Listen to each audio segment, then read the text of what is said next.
All right, thank you for inviting us here for this event today.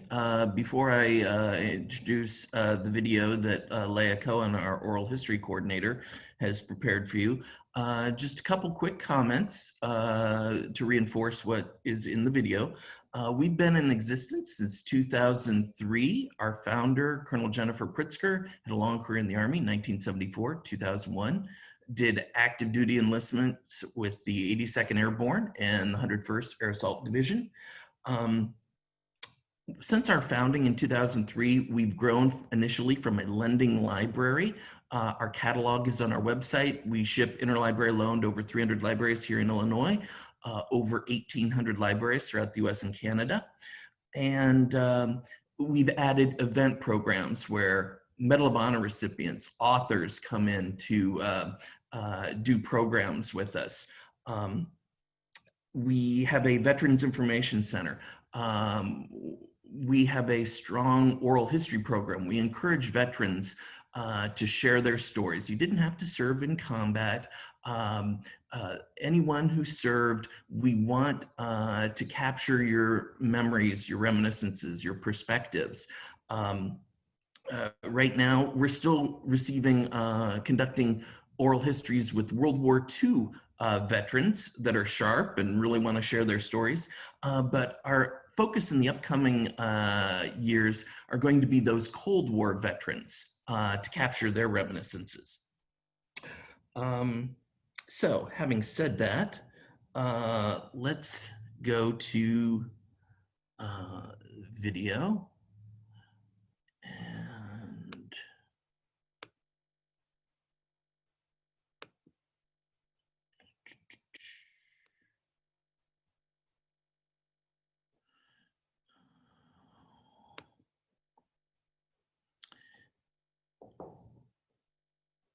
And let's see. Okay, I believe the audio is on for the video. And let's go. Hello, my name is Leah Cohen, and I'm the Oral History and Reference Manager of the Pritzker Military Museum and Library. So today, I would like to go on a short tour as well as give an overview of the oral history program. Paul, we're not seeing your video. Okay. Established about 17.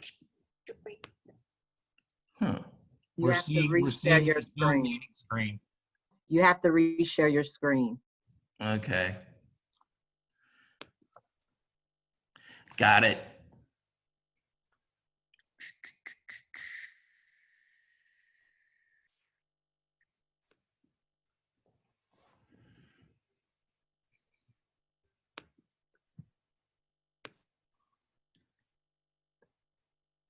I come from an Amish county. Give me a break.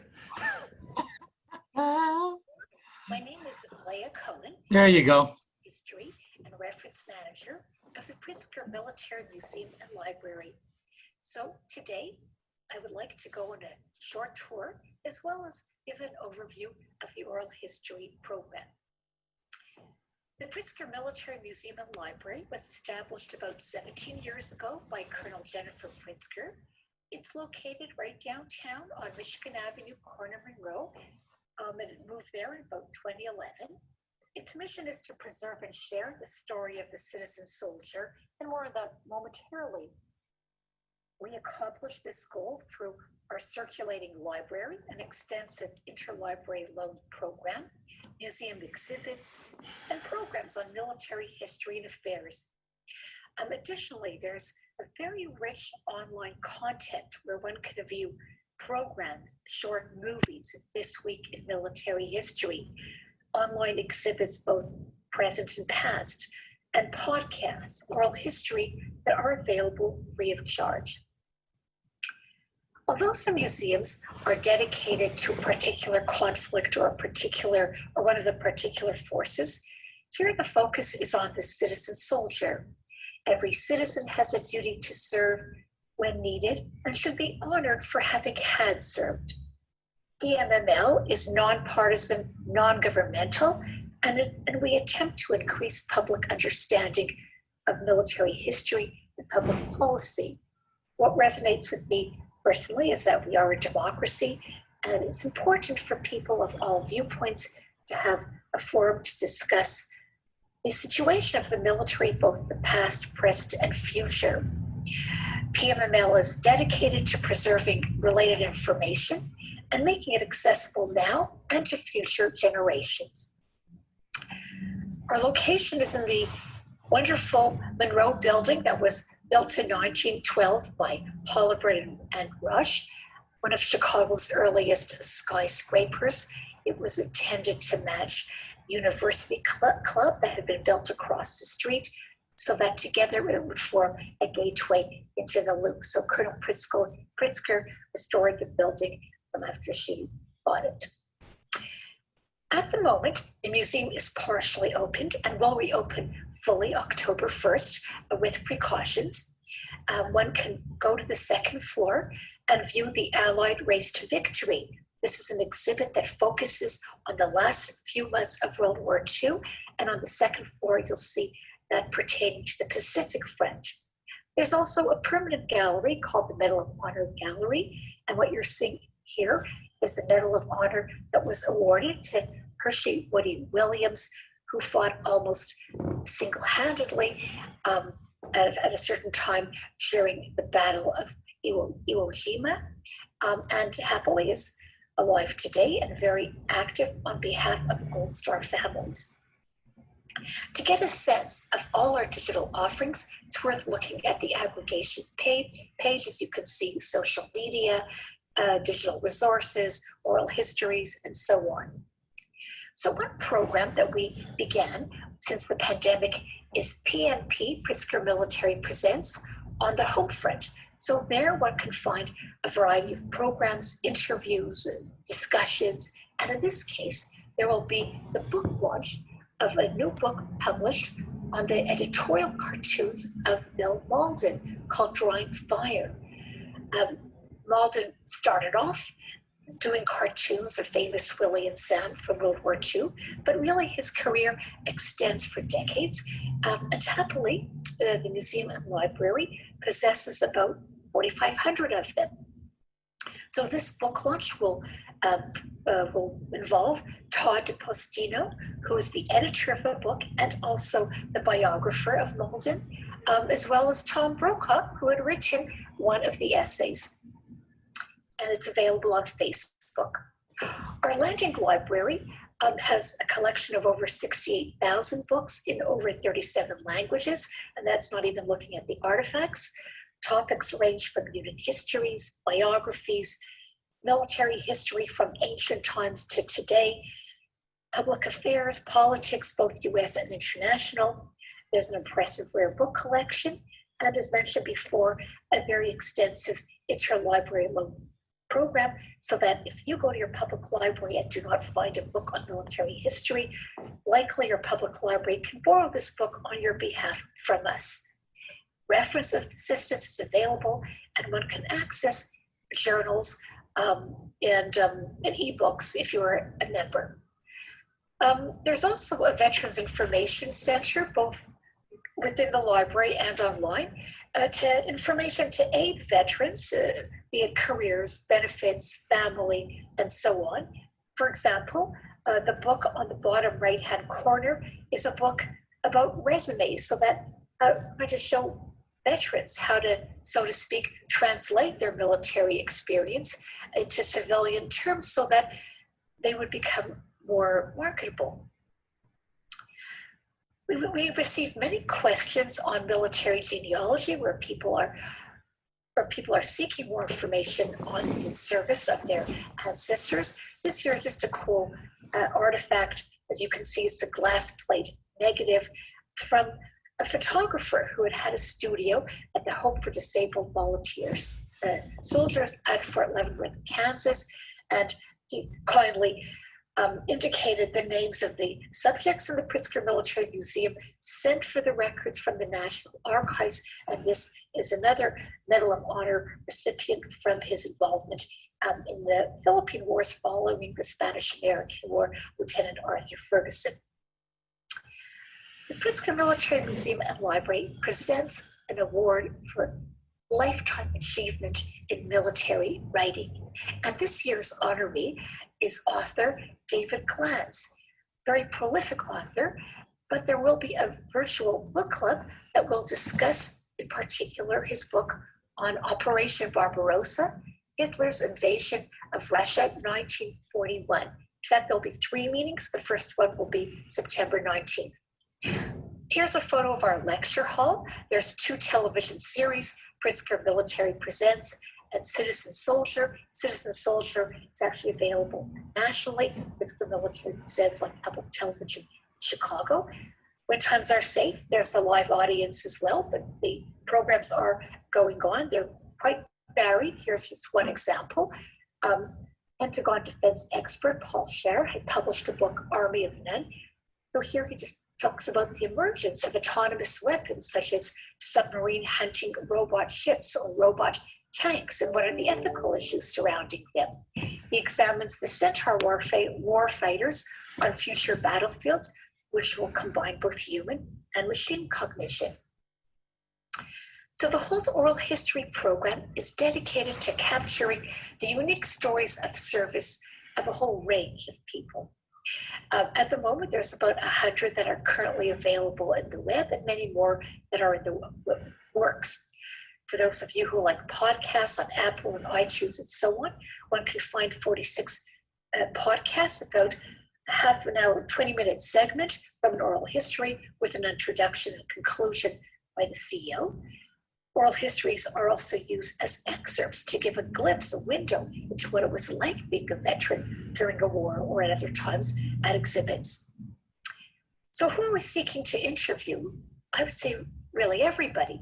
Veterans who served in all the branches, in the Coast Guard, in the Marines, Richard Marines, people who were either in combat or not in combat or near combat, people who served during peace, people who served during wars and conflicts, and we're also seeking civilians who were involved in supporting the war effort, be it electronic warfare, involvement in the USO, Red Cross, humanitarian rescue, etc.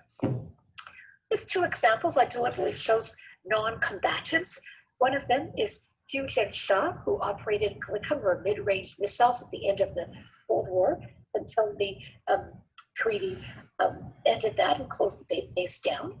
And on the right, Diana Ramsey, who's an operating room nurse during the Vietnam War during a very hot period, including an offensive. And here's what an oral history page looks like. The top third is devoted to the video and audio. Underneath that, you'll see an orange writing, which is the transcript for those who find reading the interview transcript more quick. There's about a 500 to 1,000 word biography or abstract. And although not shown here, we often like to add photo albums at the bottom of the page to enhance the impression.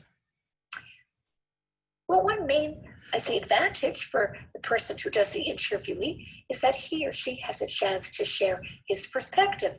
For example, Lawrence Wilborn protested against the Vietnam War, yet he was drafted in 1970, and he chose to fight within the Army the aspects that he felt, or a system that he saw as oppressive in a country that he thought could do better. So whatever your perspective is, you're welcome to share as long as it's respectful. So what to do? The first step would be to complete a biographical survey or pre-interview questionnaire so that we could do our homework and prepare questions specific to your experience. You would also need to agree to sign a standard release form so that your interview has permission to be on the website. The interview itself looks at the narrator's early years, the service, post-service life, as well as reflections. Of course, the focus is on the service itself. When times are safe, one can do interviews in the quiet oral history room at PMML or even the veterans residence. That being said, we are successfully conducting interviews virtually and on the phone. One has the option of being interviewed by civilians like myself. However, some staff members are veterans, such as reference coordinator retired Commander Paul Grasmehr. Typical interview lasts about 2 hours, but really it can be shorter or longer, it could be breaks and so on. We certainly respect confidentiality of all kinds. And finally, we would present the veteran with a challenge coin as a token of our appreciation. After the interview, we would make sure that the interview itself is transcribed. We would write a short biography, and we would send this to the participants. The participants have the final say. They are welcome to edit things out that perhaps we misunderstood, or edit out discretions and so on. So the participants must grant their final approval until anything is done with them. They would also sign a final release form, and participants are also encouraged to send a few JPEGs, which would be added to the web pages, or we could do the scans in-house. If a veteran is considering donating objects, so to speak, completing the story, then he or she would contact the director of special collections. The production team will do the editing of the video and audio, and finally, they would post it on the website. So, thank you for your time. Please come to visit the Pritzker Military Museum and Library, either in person or virtually. Please consider doing an interview, and if it seems good to you, please consider becoming a member. My colleague, Paul Grasmehr, will be happy to answer questions. Thank you so much.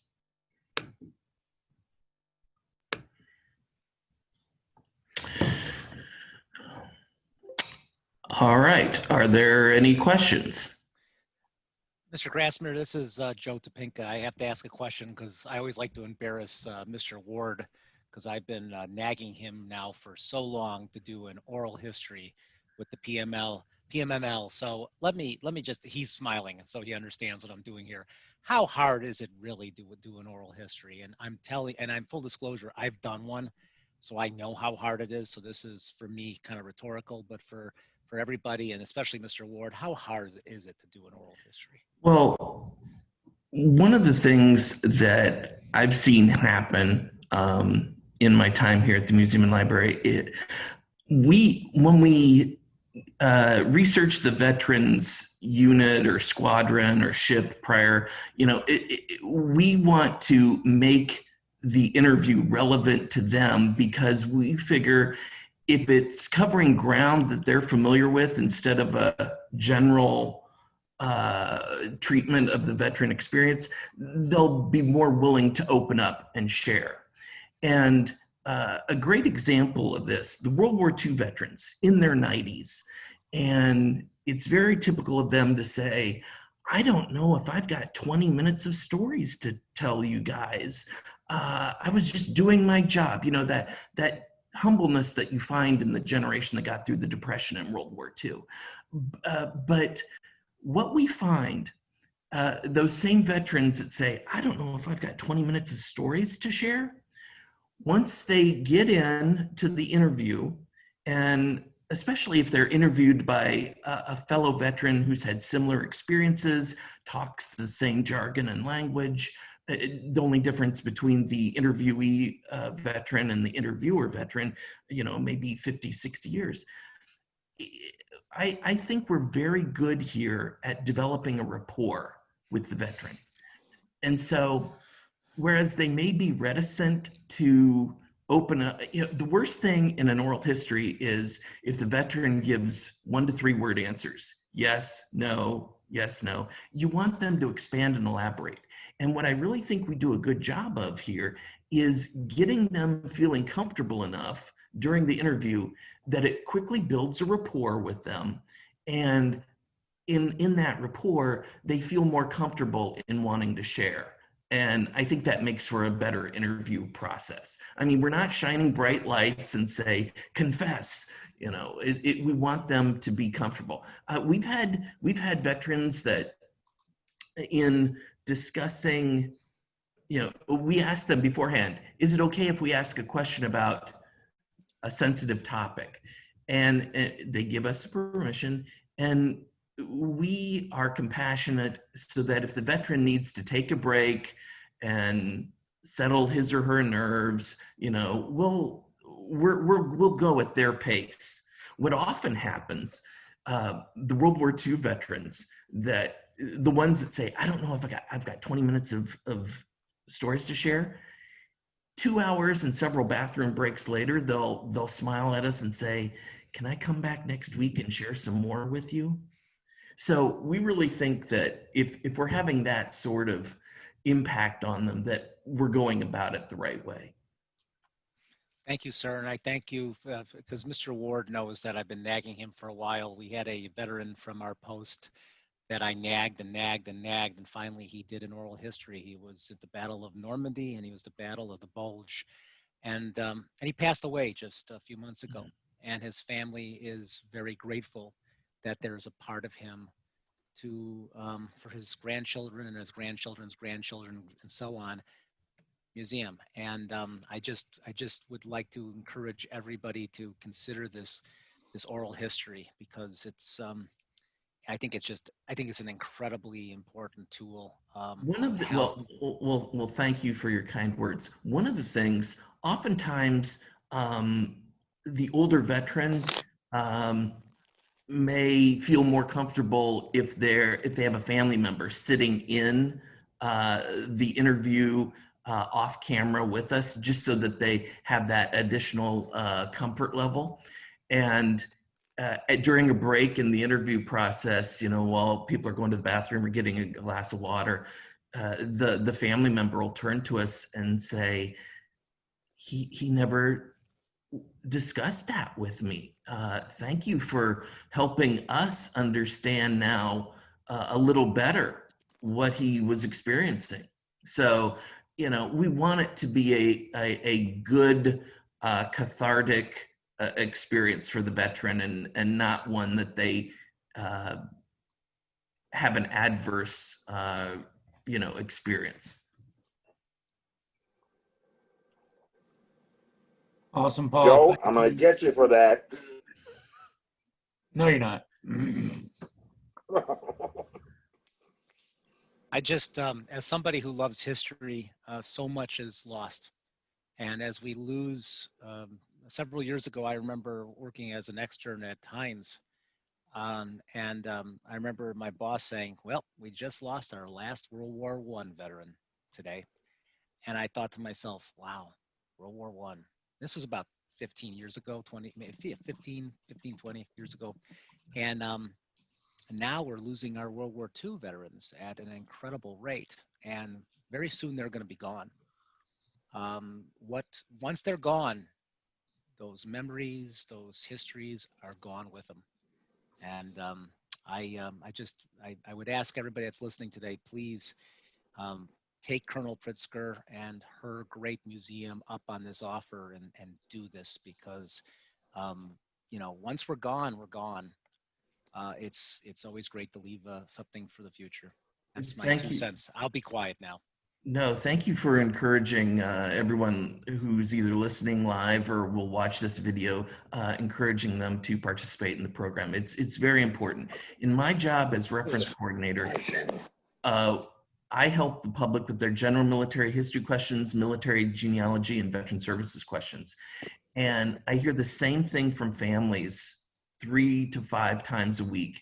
My father, grandfather, uncle served in World War II. He never talked about his experiences. He passed away several years ago, and now we're trying to understand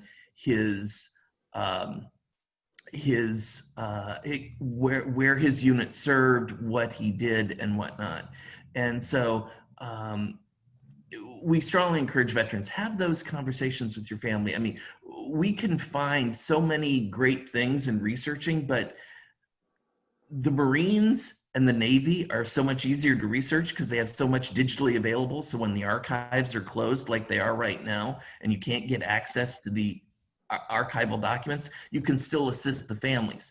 The Army and the Army Air Force, there's less things that have been digitally, that became the Air Force, less things that have been digitized. So they often require being more of an archives rat and actually going and reviewing the documentation at the archives. But you know, we're able to find amazing things about these veteran service to help the families get context. Two cases I'm currently working on today. An Army Air Force lawyer in World War II who participated in a court-martial proceeding that resulted in the death penalty for two Army Air Force airmen during the Second World War in the United Kingdom. And another one, a different Army Air Force veteran, he was a munitions handler for fighter bomber and bomber units in the China-Burma-India theater. And in the midst of the 1944 last big Japanese ground offensive in China, his unit is spread out over 11 different airfields. And their mission was, okay, the Japanese are coming, so we need you to take all the bombs that we haven't been putting on the aircraft and blow up the airfields. Then you can get out of there. And then before his unit got to come home, they're engulfed in the midst of the Chinese Civil War. So, you know, and the family didn't know any of this. So you feel really good at the end of the week helping families reconnect with the amazing stories of service of their family members. Sorry, I'm so I've long. got a couple of questions from Facebook. Is the Pritzker military presentation available online? That one that you just saw, we need to make a couple edits to it, and then it will get uploaded onto the website. Yeah, we realized during the limited operations, people are very much more online. So the more content that we can push onto the website at pritzkermilitary.org, the better. So yeah, we'll make some quick adjustments and do an edit, and then that'll get the revised edition will get posted onto the website next week. Bitch. Tony? Yep. All right. Thank you. Okay, Paul, one more. Mhm. Let me reply to this really quick.